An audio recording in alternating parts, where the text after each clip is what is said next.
Let's kick it over to our music mogul, William Caldwell, to find out which albums are dropping this week. Thanks, guys. Aren't they just the sweetest things since that awful U2 song? Music headlines this week leave no shortage of fake music news to report on. Well, the final tally is in, and 4.5 out of 5 music lovers now confirm that Kanye West does, in fact, love fish sticks. Kanye's latest botch mashes samples of Wu-Tang's breakout single.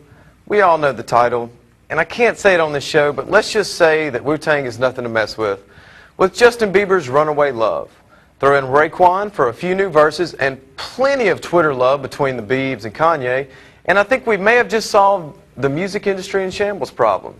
Two issues in a row now, and Rolling Stone can't find a musician to put on the cover. I wonder why. In other music news that shouldn't be music news, the stars of Glee are unhappy with Sony concerning the lack of royalties received from multiple albums highlighting music from the show. Actor Corey Monteith, in a recent radio interview, clamored that he had only received a mere $400 in lieu of these albums' runaway success. Channeling a thought for the Glee cast? Oh, I know. Write your own music. Anyone can sing and dance. Put some pen to paper and quit whining about being famous and underpaid. And a new live album from Richard Thompson tops the list of what to look forward to this week. Dream Addict has received great reviews from just about any major critic with a halfway professional-looking web page, and looks to be the juggernaut compared to the other new releases this week.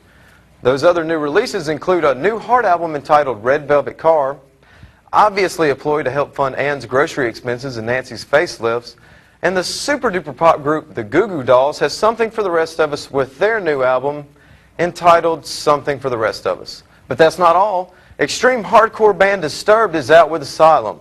What an insane name. And speaking of screaming bloody murder, you can also pick up Sum 41's new album, Screaming Bloody Murder.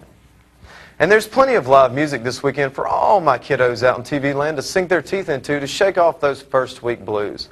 If you really feel like moving and shaking, get yourself on over to Biloxi this weekend to hear the impeccable Michael Bolton in the Beau Rivage Theater.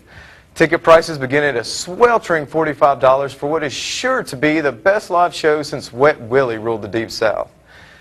And the UNO Lakefront Arena will host Blues Fest 2010 this Saturday night beginning at 9 p.m. Performers will include Bobby Blue Bland, Marvin Cease, Mel Waiters, Sir Charles Jones, and a host of others to get the blood flowing. But just make sure you leave all your extracurriculars in the parking lot.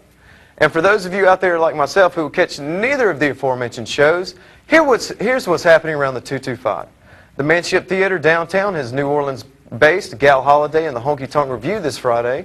Their YouTube clips sound pretty tasty, and any woman who will sing Six Pack to Go has a lock on my heart. And while you're there for the Gal Holiday show, be sure to pull out your parents' credit card to reserve your tickets for the B-52s who will be stopping in later this month.